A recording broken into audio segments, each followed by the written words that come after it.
ये हाँ वीरू, लेकिन उसमें दिक्कत क्या है ना, वेट ही बहुत कम है। मतलब आप ये समझिए कि एसबीआई को 10% चलना पड़ेगा उसके लिए।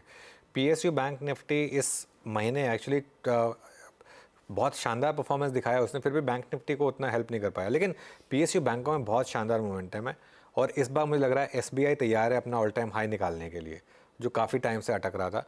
और आज सुबह भी हमारी बिग स्टॉक्स में बैंक ऑफ इंडिया की बात हुई थी कि आज सुबह ही मौका देगा आपको एक एंट्री करने का, अगर आपने पिछली रैली मिस कर दी थी तो, क्योंकि क्यूआईपी के शेयर्स लिस्ट होंगे, जिसको बेचना होगा वो शुरू में ही बेच के निकल जाएगा। तो ये वो थीसिस प्ले आउट हो गया। मेरे ख्याल से पीएसयू बैंक्स यहाँ से भी चलेंगे, क्योंकि पीएसयू बैंकों में वैल्यूएशन कंफर्ट है बहुत ज़्यादा। पीएसयू स्पेस में एक बड़ा मूव जो आपने ओवरऑल देखा है उसमें एक ये स्पेस है जहाँ पर अभी भी मुझे लग रहा है कि एक मल्टी ईयर ब्रेकआउट के बाद मूव शुरू हुए। कैनरा बैंक देख लीजिए आप, फॉर एग्जांपल, एक एग्जांपल है कैनरा बैंक, और कैनरा बैंक तो बैंक निफ्टी में भी आने की तैयारी कर रहा है। अब इसमें ये हो सकता है कि एक आध प्राइवेट बैंक्स निकलें और एक आध पीएसयू बैंक्स आने शुरू हो जाएं। प्लस एक और चीज़ मुझे लग रहा है धीरे धीरे ना इनमें से 3-4 स्टॉक्स एफएनओ में वापस आएंगे। बैंक ऑफ इंडिया मेरे ख्याल से एफएनओ में वापस आएगा, सारे क्राइटेरिया मीट कर रहा है वो। इंडियन बैंक मुझे लग रहा है इस क्यूआईपी के बाद शायद एफएनओ में वापस आएगा बीरू, सारे क्राइटेरिया मीट कर रहा है इंडियन बैंक। तो ये भी एक रीज़न है कि जिसकी वजह से पीएसयू बैंकों में थोड़ा सा ट्रैक्शन आया मार्केट में ऑफ लेट।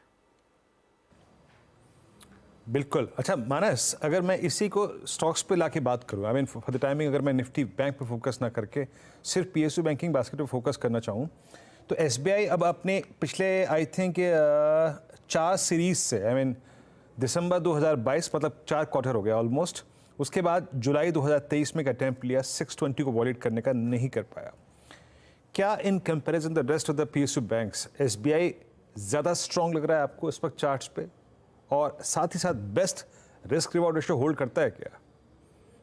देखिए, चारों पीएसयू बैंकिंग जो एफएनओ में अवेलेबल है, अगर हम उनको कंपेयर करें तो आई थिंक करंट लेवल्स पे पीएनबी और कैनरा बैंक को अभी हटाना चाहिए। बैंक ऑफ बड़ौदा एक ऐसा स्टॉक है जिसने एक फ्रेश ब्रेकआउट दिया है। यहाँ पर आप खरीदारी कर सकते हैं। स्टॉप लॉसेस आपके 214 के नीचे रहेंगे, 230 के टारगेट आप सेट कर सकते हैं। लेकिन स्टेट बैंक ऑफ इंडिया के जिस तरह के पैटर्न बन रहे हैं, अब एक ऐसा समय है जब ऐसा हो सकता है कि स्टेट बैंक ऑफ इंडिया जो जो दूसरे पीएसयू बैंकिंग है उनको आउट परफॉर्म करे। तो बिल्कुल यहाँ पर एक पोजीशन लेना चाहिए, जहां एक पोजीशन टारगेट सेट करिए 650 के करंट लेवल्स पे आप खरीदारी करिए। स्टॉप लॉसेस 604 के रहेंगे और 650 तक के टारगेट्स पॉसिबल हैं।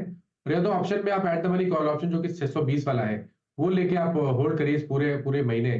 तो जो 13 रुपए पे ट्रेड हो रहा है 620 के कॉल ऑप्शन, वहां पर खरीदारी करिए।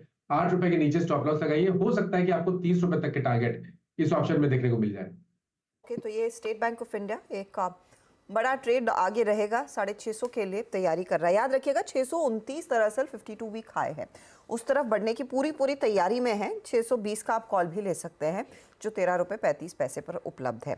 मार्केट में इस समय निफ्टी बैंक 60 पॉइंट नीचे आ चुका है। देखते ही देखते निफ्टी खुद 44 अंकों की गिरावट पर, लेकिन मिड कैप्स में जो तेज़ी थी वो कायम है। और आज तेज़ी की अगर बात की जाए, एक सेक्टर जिसमें पूरा जोश है, इलेक्ट्रीफाइंग तेजी है, वो है पावर कंपनियां।